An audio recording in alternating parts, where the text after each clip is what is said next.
Hər birinizi salamlayıram. Sizinlə birlikdə bu videoda 2025-ci ildə 11-ci siniflər üçün nəşr olmuş topudan zaman dərsinin ikinci başlığı, yəni Perfect Tense Form və Perfect Continuous Tense formundan bir neçə testin izahına baxırıq. Əlavə olaraq bütün zamanların mix testindən də bir neçə testin izahını bu videoda verəcəm. Əvvəlcə zaman düsturumuzu tanıyaq, yəni Perfect Continuous və Perfect Tense Form dedikdə hansı düsturlar nəzərdə tutulur? Have plus P2 olur Perfect Tense Form, have been plus P1 isə olur İngilis dilində Perfect Continuous, yəni keçmiş, indiki bitmiş davam edici zamanlar. İndi isə gəlin testdən baxaq, bir neçə testin izahına. Testimizdə yazılıb Alex was tired, Alex yorğun idi. Çünki o for var, fordan sonra mütləq bitmiş zaman qoyulmalıdır. Çünki o uzun zaman tətil etməmişlik verməliyik. Cümlə keçmiş zaman olduğu üçün A və C variantlarındakı indiki bitmişlər variantımızdan çıxırıq. Qalırıq B, Y və D variantlar arasında. Uzun zamandır tətil etməyib ki, yorğundur mənaca. Demək ki, biz bura inkar qoymalıyıq. Ona görə B və D variantları çıxır. Cavab olur Y variantı. Burada had sizi çaşdırmasın. İngilis dilində have-li ifadələr, yəni have breakfast, have lunch, have a holiday. Bunların hər biri have-li ifadələrdir və bunların bitmiş zamanını düzəldərkən iki have-i yan-yana görə bilərsiniz. Burada birinci verilən had düsturumuzun tərkibindəki həmin have-dir. İkinci verilən had isə artıq bizim ifadəmizdə, yəni have holiday-dəki have-in keçmiş zamandır. Ona görə də siz eyni anda iki had-i bu testlərdə görə bilərsiniz. İndi isə gəlin dördüncü testin birlikdə izahına baxaq. Dördüncü testdə bizə verilən qayda bitmiş zaman qaydasıdır. Bilirik ki, bu boşluqda mütləq burada nəyə baxmalıyıq? Cümləmizdə nəticə var. It is time to leave. Tərk etmək vaxtıdır. Tərk etmək vaxtıdırsa, artıq mən hər şeyi paketləmişəm deməkdir. Ona görə də biz burada keçmiş sadə və keçmiş davam edici zamanları çıxırıq. Y variantında mənaca uyğun gəlir deyə saxlayırıq. Çünki hər şeyi artıq paketləmişəm. A variantı keçmiş sadə, indiki sadədə çıxırıq. B variantı isə keçmiş bitmişdə çıxırıq. Mütləq bu qaydada bir nüansı sizin nəzərinizə çatdırım. Bitmiş zamanda ya göstərici olur, ya da nəticə olur. Nəticə. Bu cümləmizdəki nəticə həmin bu getmək vaxtıdır cümləsidir. Artıq getmək vaxtıdırsa, demək ki, ortada nəticə var. Nəticəyə əsasən biz mütləq bu tipdə testlərdə bitmiş zamandan istifadə etməliyik. İndi isə 5-ci testin izahına baxırıq. Yesterday Emily told me. Told keçmiş sadə zamandır. Keçmiş sadə zamanların qarşısı da mütləq keçmiş zamanda olmalıydı. Ona görə də biz variantlardan keçmiş olmayan variantları çıxırıq. D variantı, B variantı və C variantı indiki zamanda, Y variantı da indiki zamanda. Cavab oldu A variantı. Tərcümədə deyil ki, dünən Emily dedi mənə ki, o Mr. Connor, Mrs. Connor çox uzun zaman öncə görüb. Demək ki, burada keçmiş, bitmiş zamandan istifadə etməliyik. İndi isə birlikdə 12-ci testin izahına baxaq. 12-ci testdə after var və afterdən sonra keçmiş sadə zaman, keçmiş, bitmiş zaman qoyulub. Əvvəl də keçmiş olmalıdır. Ona görə keçmiş olmayanları çıxırıq. B variantı indikidir, A variantı indikidir. D variantı indikidir. Ona görə çıxırıq, qalırıq C və Y variantları arasında. Afterdən bir qayda yadımızda saxlayırıq. Afterdən sonra və afterdən əvvəlki hərəkətlər. İki hərəkət verilirsə, bunların biri digərinin ardıca baş verir. Bu zaman siz hərəkətlər arasında zaman fərq etməlisiniz. Yəni, əgər afterdən sonraki cümlə keçmiş, bitmiş zamandırsa, demək ikinci hərəkət ondan bir addım bərdə olub. Yəni, keçmiş, bitmiş ən uzaq zamandır. Keçmiş sadə isə ondan daha yaxın zamandır. İndi baxaq hərəkət ardıcılığına. Deyir, qonaqlar bəxşiş verdilər. After they paid the bill. Bilirik ki, əvvəlcə bill ödənir, yəni əvvəlcə hesab ödənir. Ondan sonra artıq qonaqlar bəxşiş veriblər. Ona görə də biz burada Y variantı seçirik. C variantı mənaca uyğun gəlmir. Əvvəlcə hesab ödəndiyi vurğulanıb. Ona görə də ondan bir addım sonra biz bəxşiş verib deməliyik. C variantında isə iki addım eyni anda olur. Ona görə bu testdə C variantı yanlışdır. İndi isə 16-cı testin izahına baxaq. 16-cı testdə bizdən soruşulan qaydamız yazılıb. Wait a little, biraz gözlə. Biraz gözlə deyirsə, demək ki, biz qarşısını bitmiş zaman qoya bilərik ya da davam edici zaman qoya bilərik. Cümləmizdə yet var. Bilirik ki, yet inkar bitmişin sonunda verilir və inkar bitmişin sonunda işlənən cümlələrimiz, variantlarımız verilib. A variantı inkar bitmişdi deyə bunu saxlayırıq. B variantında B variantı inkar bitmişdi saxlayırıq. D variantı gələcəkdir. C variantı təsdiqdir. Y variantı isə indiki saydədir. Qaldıq A və B variantlar arasında. Cümləmizdə əgər keçmiş zaman göstəricisi yoxdursa, biz oraya qətiyyən keçmiş bitmiş qoya bilmərik. Həm bu. Həm də ki, burada yazılıb ki, wait a little, biraz gözlə. Yəni, indi biraz gözlə. Zaman olaraq indiki zaman verilməlidir. Və arxası isə deyir ki, hələ sən dəvətnaməni əldə etməmisən. Ona görə də burada cavab olur B variantı. 18-ci testin izahına baxırıq. Göstəricimiz sincedir. Sincedən sonra yazıb ki, since 2 o'clock, indi saat 2-dən bəri verilibsə, demək ki, burada hadisə indiki bitmiş ya da indiki bitmiş davam edici qoyula bilər. Bitmiş olmayan variantları çıxaq. A, B, D və Y variantları bitmiş olmayan zamanlarda, ona görə cavab oldu C. Bir daha qeyd edirəm. Əgər cümləmizdə by ya da for ya da since varsa, bunların hər biri özü bitmiş zaman göstəricisidir. Yəni o zamanda o cümlədə mütləq və mütləq bitmiş zaman göstəricisi vurğulanmalıdır. İndi isə 24-cü testin izahına baxaq. By the time I came home deyir ki, by the time-dan sonra keçmiş sadə verilib. Demək ki, qarşısı da mütləq və mütləq keçmiş sadə zaman olmalıydı. Baxırıq bu cümləmizdə hansı zamanımız keçmiş deyil. A variantı have'dir, C variantı have'dir, Y variantı are indiki zamanda, D variantı repair indiki sadə zamanda. Ona görə cavab olur. D variantı tərcümədə deyir ki, mən evə qaydanda onlar pəncərəni 2 saat idi ki, təmir edirdilər. İndi isə 32-ci testə baxaq. Bu cümlədə yazılıb ki, I was hungry in the evening. Mən axşam ac idim. Çünki mən qəlyanaltıda heç nə yeməmişdim. Demək ac idimsə, demək ki, yeməmişdim olmalıydı. Ona görə bu cümlədə keçmiş zamanları çıxıram. Çünki keçmişdə az idimsə, demək ki, keçmişdə yeməmişdim. Daha doğrusu indiki zamanları çıxırıq. A-nı, C-ni və Y-ni çıxırıq. Qalırıq B və D variantları arasında. D variantı təsdiqdir. Mənaca belə olur. Mən yemişdim, amma həm də deyir ki, ac idim. Mənaca uyğun gəlmir. Ona görə cavab olur B variantı. İndi isə 36-cı testin izahına baxaq. 36-cı testi since var. Since-dən bilirik ki, əvvəl bitmiş zaman olmalıdır. Bitmiş olmayan zamanlar çıxıram. C və D variantları bitmiş deyil. İkinci tərəfdə yet var. Yet inkar bitmişin sonunda qoyulur. Baxırıq ki, hər tərəfimizdə inkar bitmiş son qoyulub. A-da, B-də və Y variantlarında. Demək, mütləq bu cümləni tərcümə etməliyəm. Tərcümədə deyir ki, Tommy səhərdən bəri esse yazmağa çalışır, amma o hələ onu yazmıyıb. Demək ki, hadisənin hamısı ya indiki zamanda, ya da keçmiş qoyulmalıdır. Ona görə A variantı doğrudur. B variantında biri indiki, biri keçmişdir deyə bu yanlışdır. Y variantında isə biri keçmiş, biri indikidir, yanlışdır. Yadımızda saxlayırıq. Since olan cümlənin əvvəlinə indiki bitmiş qoyuruq. Amma əgər burada since-dən sonra birbaşa morning yox, hər hansı bir cümlə gəlmiş olsaydı, həmin cümləni mütləq keçmiş, sadə zaman qoymalıydı. İndi isə 40-cı testin izahına baxaq. 40-cı testdə bizə verilib ki, the lesson başlayıb və sən take your seat əmr cümləsi eləyir ki, yerində otur. Demək ki, biz bura bitmiş qoymalıyıq. Çünki artıq sənə deyirəm ki, dərs başlayıb, yerində otur. Bu cümlədə bitmiş olmayanlar çıxırıq. D variantı yanlışdır. Dərs başlayır deyiriksə begins qoymalıydıq. Çünki dərs 3-cü şəxsin təkidir. A variantında has olmalıydı. Ona görə yanlışdır. Y variantında ümumiyyətlə ingilislə belə bir zaman yoxdur. Begin yox, began olsa keçmiş sadə zaman olardı. Bu yüzden belə bir zamanımız yoxdur. Qalırıq C və B variantları arasında. İndi C və B variantları arasında mənaya baxaq. Düstur olaraq birində yazılıb ki, has, daha doğrusu yazılıb has began. Birində isə yazılıb began. Birində isə yazılıb began. Yadımızda saxlayırıq. P2 feilin 3-cü formasıdır. Yəni began formasıdır. Begin isə keçmiş sadə zaman formasıdır. Ona görə düsturlarda biz həmişə began, yəni 3-cü formadan istifadə edirik. Ona görə də bu testdə cavab olur B variantı. İndi isə B variantını işarə elədik. Keçirik 42-ci testimizin izahına. 42-ci testdə bizə verilir göstərici yazılıb Bill informed me. Bill məni məlumatlandırdı.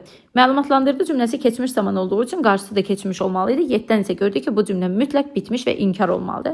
A variantı gələcəkdir. Çıxırıq C variantı keçmiş sadədir. Həm bitmiş deyil, həm inkar deyil. B variantı indiki sadədir. İndiki də bitmişdir, amma inkar deyil. Həm də informada görə qarşı tərəf keçmiş olmalıydı. Y variantı tamamilə doğru cavabdır. D variantında isə uzlaşma səhvdir. Çünki inform keçmiş zaman olduğu üçün qarşısı da keçmiş zaman olmalıydı.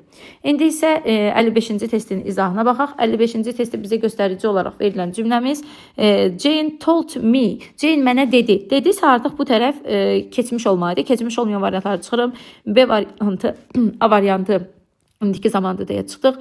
Artıq 3 dənə keçmişimiz var. Mütləq və mütləq cümləmizdə göstərici axtarmalıyıq. Cümlədə yazılıb ki, when the computer crashed. Kompüter qırılanda o 3 səhifə reportu çap etmişdi. İndi diqqətlə bu cümləyə baxın. Bu cümlədə deyir ki, kompüter qırılanda, demək 3 səhifə artıq nəticədir. Görürsünüz, burada bir nəticə görürük biz. 3 səhifəni çap etmişdi. 3 səhifənin ən az 1-i, 2-si, 3-ü çap olunduqca və nəticə var burada. Ona görə C variantı uyğun gəlmir. Çünki tərcümədə belə edə bilmərik. Eyni anda bir kompüter 3 səhifəni çıxarda bilməz. 1-i, 2-si, sonra isə 3-ü çıxar. Ona görə də C variantı tamamilə yanlışdır. A və B variantını bayaq çıxmışdıq. D variantı keçmiş sadədə verilib. Yenə buradakı 3 səhifə sözü bizə ipucudur ki, artıq 3 səhifə çap olunmuşdur. Ona görə də D variantı yanlışdır. Y variantı isə tamamilə doğrudur. Mənaca isə deyir ki, Jane mənə deyib ki, kompüter qırılanda 3 səhifə report çap olunmuşdur. 3 səhifə olunub və nəticə var deyə ona görə cavab olaraq seçirik Y variantı. İndi isə 57-ci testin izahına baxırıq. My opinion about Sarah, mənim Sarah haqqındakı fikrim dəyişdi. Since we biz eyni kompaniyada işləməyə başlayandan bəri. Burada since var, since qaydasından bilirik. Bircə dənə zaman var, keçmiş, sadə, zaman. Keçmiş, sadə, zaman. Keçmiş sadə olmayanları çıxıram. Since-dən sonra had begun qoyulub yanlışdır. We begin bura düzdür. Daha doğrusu keçmiş olmaydı, begin səhvdir. Began düzdür. Keçmiş sadədir. D variantındakı has begun bitmiş deyə çıxırıq. Y variantı isə began düzdür. Qalırıq S və Y variantları arasında. Since qaydasından mütləq bu nüansa baxın. Since-dən sonra 90%, daha doğrusu 99% keçmiş sadə qoyulur. 1% isə zaman göstəricisi qoyula bilər. Məsələn, since morning səhərdən bəri. Since-dən əvvəli isə indiki bitmiş qoyulmalıdır. Ona görə də burada C variantı doğrudur. Y variantında isə keçmiş sadə verilib deyə yanlışdır. Əgər cümlədə since olmasaydı, olardı ki və bu zaman biz Y variantını işlədə bilərdik. Since özü tamamilə bitmiş zaman göstəricisi deyə mütləq bu cümlədə də bitmiş zamandan istifadə etməliyik. İndi isə 66-cı testin izahına baxırıq. 66-da bizə göstərici olaraq for a week verilib ikinci cümlədə. For a week bitmiş zaman göstəricisidir. İkinci tərəfi bitmiş olmayan variantları çıxırıq. Was keçmiş zamandır, amma bitmiş deyil deyə çıxdıq. Qalırıq A, B, C, Y. İkinci tərəfdəki zamana görə hər biri uyğun gəlir. Lakin burada bir no time verildiyinə görə biz variantlardan birinci tərəfdə inkarı da çıxırıq. Y variantında had no time demək olmaz. Qalırıq A, B və C variantları arasında. Tərcümədə deyilir ki, Secretary has had no time to look through the papers. Deyir ki, sekreterin vaxtı yoxdur. Heç vaxtı qalmayıb ki, məktubları nəzərdən keçirsin. Çünki o bir həftədir ki, xəstə idi. B və Y C variantlarında isə deyir ki, o xəstə deyildi. Xəstə deyildisə bu zaman artıq o məktublara baxmalı idi. Baxa bilməyibsə demək ki, o xəstədir. Ona görə cavab olur 66-da A variantı. İndi isə 72-ci testin izahına baxaq. Andrei calculation for 20 minutes. Demək burada for 20 minutes yazılıb. Demək ki, burada mütləq və mütləq bitmiş zaman qoymalıyıq. A variantı is doing bitmiş zaman deyil. Qaldığımız variantda B, C, D, Y variantlarının hər biri bitmiş zamandır. Ona görə keçirik ikinci cümlədən ipucu tapmağa. İkinci cümlədə yet var. Yet inkar bitmişin sonunda qoyulur. İnkar bitmiş olmayanları çıxıram. Y variantı finds inkar bitmiş deyil. C variantında has found təsdiq bitmişdir deyə çıxıram. Qalırıq B və D variantları arasında. Baxırıq ki, uzlaşma səhvi var B variantında. Ona görə bu cümləni tərcümə edirik. Andrei had been doing the calculation for 20 minutes. Andrei deyir 20 dəqiqədir ki, hesablayır, hesablama aparır, lakin o hələ də düzgün cavabı indi tapmayıb. Bu mənaca uyğun gəlmir. Had been doing yox, has been doing olmalıydı ki, 20 dəqiqədir eləyir, amma hələ də cavabı tapa bilməyib. İndi isə 79-cu testin izahına baxaq. 79-cu testdə bizə verilib ipucu olaraq since morning və yet verilib. İndi gəlin since-ə baxaq. Since cümləsi. Since-dən əvvəl mütləq indiki bitmiş ya da keçmiş bitmiş olar deyə D və Y variantları bitmiş deyil çıxıram. İkinci cümlədə yet var, bayaq da qeyd etdik. Yet inkar bitmişin sonunda olur. C variantı da yanlışdır. A, B variantlarının arasında qalırıq. Tərcümədə deyir ki, they have been listening the same recording since morning. Onlar deyir səhərdən bəri, daha doğrusu mən səhərdən bəri eyni səsə qulaq asıram. But they hadn't focused on it yet. Lakin onlar hələ də fokuslana bilməyiblər. Demək bu cümlədə indiki bitmişlə keçmiş bitmişi uzlaşdırıblar. Bu mənaca uyğun gəlmir. Cavab olur B variantı. B variantı isə tərcümə ilə deyir ki, onlar səhərdən, daha doğrusu mən səhərdən bəri eyni səsə qulaq asıram, amma onlar hələ də fokuslana bilməyiblər. Mix testdən birinci testin izahına baxırıq. Mixdə artıq bizim qarşımıza bütün zamanlar çıxa bilər deyə hər bir cümlənin öz göstəricisine uyğun olaraq hərəkət edirik. Əvvəlcə egoya baxırıq. Ego keçmiş sadə zaman olduğu üçün A, B, C variantları çıxır. Çünki hər biri bitmiş zamandır. Qalırıq D, Y variantları arasında. İkinci tərəfdə yet var. Yet inkar bitmişin sonunda qoyulur. Baxırıq ki, D və Y variantlarının hər ikisi inkardır. Demək bu cümləni tərcümə etməliyik ki, hadisələrin nə vaxt baş verdiyini anlayır. Deyir ki, these people arrived a week ago. Bu insanlar bir həftə əvvəl çatıblar. But I haven't seen them yet. Mən hələ də onları görməmişəm. İndi də görməmişəm. Bu cümləyə ona görə Y variantı qoya bilmərik ki. Onlar çatıblar bir həftə əvvəl. Mən bu cümləyə had qoysam, artıq had plus P2 həmin bir həftədən əvvəlki dönəmi nəzərdə tutur. Ona görə də bu mənaca uyğun gəlmir. Təsəvvür edin. Bu bir zaman dilimidir və bura bir həftə əvvəldir. A week ago'dur.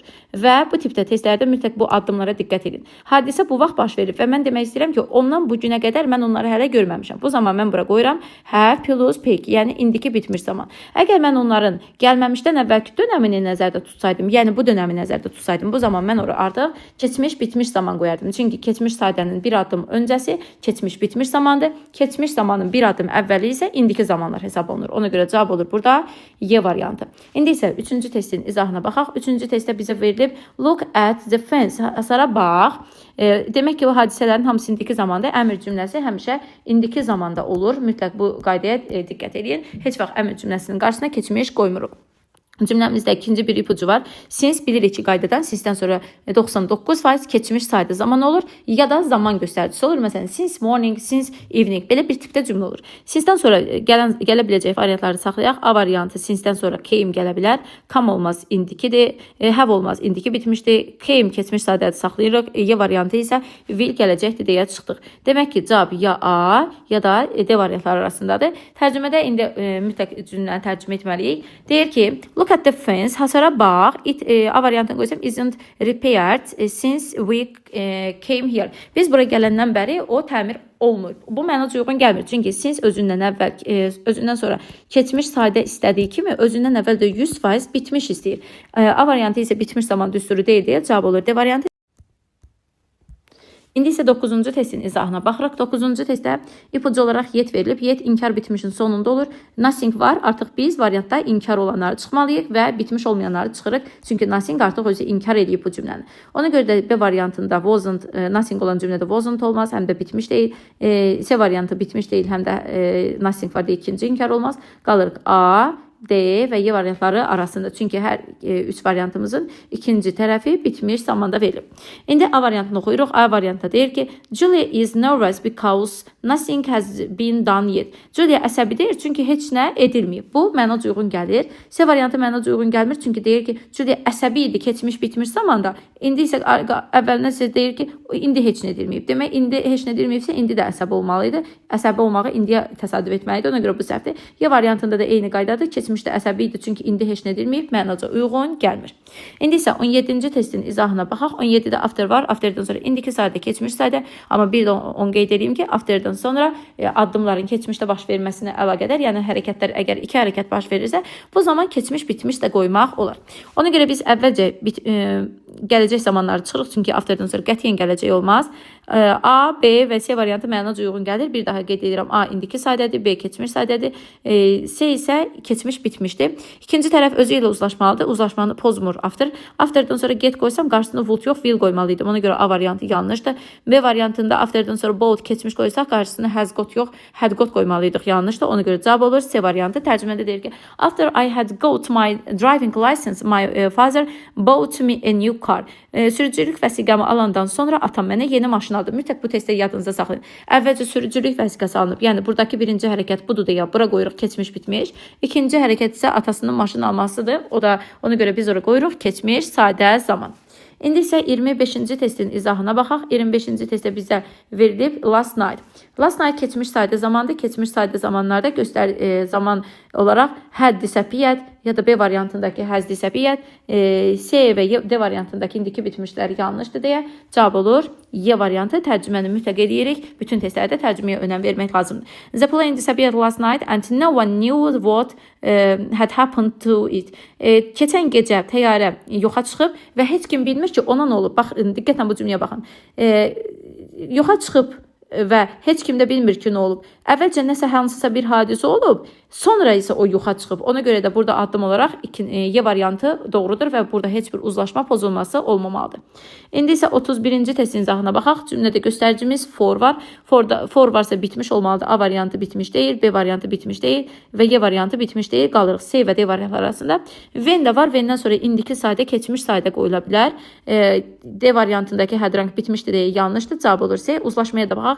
When'dən sonra rank keçmiş sayda qoyub qabağında had been qoyub bitmiş etmək olar. Tərcümədə deyək ki, Betty had been in Edinburgh for a week when she rang up to me. Deyir ki, Betty mənə zəng eləyəndə o bir həftə idi ki, Edinburghda idi. İndi isə 37-ci testin izahına baxaq. 37-ci testdə yazılıb ki, I looked at the portrait. Mən portretə baxdım, keçmiş zamandır. Demək, qarşısı da keçmiş olmalıdır. I didn't, didn't-dan sonra seemed gəlməməli idi. Çünki seem artıq keçmişdi, did də keçmişdi. B variantını saxlayaq. C variantı hadisə keçmişdə idi deyə seems olmamalı idi. D variantında seemed keçmiş deyə qalsın. Y variantı isə seem indiki zaman deyə çıxsın. Deyir ki, mən şəklə baxdım, portretə baxdım və it seemed me. O mənə gəldi, o mənə göründü ki, mən onu əvvəllər görmüşəm. Yəni, burada have seen, indi görmüşəm. Yox, nə vaxtsa keçmişdə görmüşəm. Demək ki, mən burada bir şəklə baxmışam və bu şəkildə anlayıram ki, bunu nə vaxtsa görmüşəm. Lap uzaqda, keçmiş bitmişdə görmüşəm və bu da mənə elə göründü. Cavab da olur. Ona görə burada B variantı. 43-cü testin izahına baxırıq. 43-cü testdə when var, when varsa artıq burada keçmiş sayda zaman qoyulmalıdır. Ona görə have variantlarını çıxırıq, had-də çıxırıq, qalırıq ya A ya da D. Tərcümə ilə deyir ki, when did the police find out that valuable things had been stolen olmalıydı. Have been yox. Tərcümədə deyir ki, nə vaxt polis anladı ki, dəyərli əşyalar muzeydən oğurlanıb. Burada did find keçmiş olduğu üçün oğurlanmaq ondan bir adım keçmiş olmalıydı. Ona görə indiki bitmiş qoymaq olmaz. Cavab olur D variantı. 64-cü testdə last year var. Last year keçmiş sayda zamandır və cümlədə and var. Keçmiş sayda olmayanları çıxırıq. Have və Y variantındakı have indi deyə çıxdıq. Qaldıq A, B və D variantlar arasında. Deyir ki, biz keçən il Türkiyəyə getdik və orada Bodrumda qaldıq. Hər gün isə Bodrumda olduğumuz müddətdə hər gün çimərliyə gedirdik. Demək ki, bu cümlənin ardı da keçmiş olmalıydı. A variantında go indiki zamandır, B variantındakı go indiki zamandır. Ona görə cavab olur D variantı. Burada sizi bir nüans qarışdıra bilər. Hansı nüans ki, burada yazılmışdır for a week və for a week cümləsində bitmiş zaman axtarmalıydıq əslində. Amma variant olaraq heç bir cümlənin ikinci nöqtəsində bitmiş zaman olmadığı üçün biz bura keçmiş sayda seçdik. Çünki last year var, and var və and də bəzən hər iki tərəfi eyni zamanda istəyir deyə bu tipdə testlərdə belə tipli cavab seçmək olar. İndi isə gəlin 72-ci testə baxaq. After verilib, afterdən sonra indiki sayda, keçmiş sayda və ekstra olaraq hərəkətlərin davam edə bilməsi üçün bitmiş zaman qoyula bilər. Demək, olmayan cavabları çıxıram. Will gələcəkdir deyə yanlışdır. A-nı, B-ni saxlayırıq. Uzlaşmalara baxaq, bilirik ki, afterdə uzlaşma pozula bilməz. Had completed keçmiş saydədir. Have found isə keçmiş saydədir. Daha doğrusu had completed keçmiş bitmiş, A keçmiş saydədir saxlayırıq. B variantında completed keçmiş saydədir. Qarşısı da keçmişdir. Ona görə bu testi də çıxırıq. Biraz digər testlərə də baxaq. D variantında completed keçmişdir deyə has found indiki bitmişdir deyə yanlışdır, uzlaşma pozulub. Y-də də uzlaşma pozulub. Qaldıq A və B variantları arasında. İndi diqqətlə baxırıq. Bu cümlədə hansı ardıcıllıq baş verə bilər? A variantını qoysam belə olur. Henry found a well-paid job. Henry yaxşı bir maaşlı iş tapdı. After he had completed his education. Demək, əvvəlcə təhsil tamamlanır, sonra iş tapılır. Ona görə də afterdən sonraki hərəkət birinci hərəkətdir və bu olmalıydı. Keçmiş, bitmiş. Ondan sonraki hərəkət isə artıq ikinci bizim hərəkətimiz idi. O isə olur keçmiş, sadə. Əvvəlcə bu adam təhsilini bitirir, ondan sonra isə yaxşı iş tapır. B variantında isə cümləni səhv verib. Yazır ki, o yaxşı iş tapır, sonra təhsilini bitirir. Belə bir forma yaza bilmərik. Çünki addım, hərəkətlər arasında addım məntiqli qurulmalıdır. Ona görə də bu testdə cavab olur A variantı. İndi isə 75-ci testin izahına baxaq. 75-ci testdə bizə göstərici olaraq verilib ego. Ego keçmiş sayda zamanda bilirik ki, keçmiş sayda zamanlarda nələr olmaz? Will olmaz, has olmaz. Qalırıq A, B arasında. İkinci tərəfdə since var. Yadımızda saxlayırıq. Since 99% önünə indiki bitmiş tələb edir. Hətta ümumiyyətlə bunun topluda, yəni dim testlərində digər bir versiyası qarşımıza çıxmır. Çünki since keçmişdən bəri bu günə qədər konkret hərəkətləri təyin edir. Yəni bu gündə ona aiddir. Since-də isə sadəcə since olduqda bəzən cümlədə keçmiş zaman verilərsən, qarşısında keçmiş bitmiş işlətmək olar, amma since elə deyil. Since həmin hadisədən bu günə qədər nəzərdə tutur deyə indiki bitmiş qoymalıdır. Ona görə burada had been səhvdir, cavab olur A variantı. Tərcümədə deyir ki, my granny bought a large land 5 years ago. Mənim nənəm 5 il əvvəl böyük bir torpaq aldı və she has been growing colorful tulips on it since then. Ondan bəri o hələ də, yəni bu günə qədər də o orada rəngli tulpanlar yetişdirir. İndi isə 80-ci testə baxırıq. 80-ci testdə bizə göstəricilərimizdən verilib 6 months, təxminən 6 months və burada for var. Bilirik ki, for bitmiş zaman istəyirdi. Bitmiş olmayan variantlarımızı cümlədən çıxırıq. A variantı sadədir, çıxdıq. B variantı bitmişdir. C variantı davam edicidir, çıxdıq. Qalan variantlarımız uyğun gəlir. Baxırıq, ikinci cümləmizdə usual var. Usual artıq bizə konkret olaraq, zamanları təkrar çıxım, usual artıq bizə konkret olaraq verir sadə zaman. Yəni, biz bu cümləyə mütləq ikinci tərəfdə sadə qoymalıyıq. İkinci tərəfi, daha doğrusu ikinci tərəfi sadə olmayanlar çıxırıq. A variantı sadədir, amma birinci tərəfə görə yanlış idi, çıxdıq. B variantının ikinci tərəfi is teaching, davam edicidir. Usual-da davam edici işlətmirik, ona görə çıxırıq. C variantında usual ilə had taught bitmiş işlətmirik deyə bunu da çıxırıq. C variantı, D variantı doğrudur. Y variantı was teaching, keçmiş davam edici zamanında, buna görə də bu da yanlışdır. Cavab oldu D variantı. Tərcümədə deyir ki, she has been teaching the first part of program for about 6 months. O deyir, dərs keçir proqramın birinci hissəsini 6 aydır ki, baxmayaraq ki, she usually teaches it quickly. Baxmayaraq ki, o bunu tez eləyirdi. Həm adətən tez eləyirdi, amma bu dəfə deyəsən 6 ay çəkib. Ona görə də cavab olur mənaca və qrammatika göstəricilərinə əsasən D variantı. İndi isə 85-ci testində izahına baxaq və bundan da yekunlaşdıraq. Və ondan sonra nələr ola bilər? İndiki sadə, keçmiş sadə, indiki davam edici, keçmiş davam edici. Bir dənə burada will uyğun deyil deyə will çıxırıq. Qalan variantlarımız uyğundur. Uzlaşmalara baxaq. Əgər when-dən əvvəl sonra verb qoydumsa, qarşısı keçmiş davam edici ola bilər. Bunu saxlayaq. When-dən sonra keçmiş davam edici qoymuşsamsa, qarşısı has, indiki ola bilməz. C variantında verb keçmişdi, qarşısı shine ola bilməz. Y variantında were, waken keçmişdi, qarşısı isə indiki bitmiş ola bilməz. Bununla da zaman dərsi ilə bütün testlərin artıq izahına baxdıq. Növbəti videolarda görüşərik.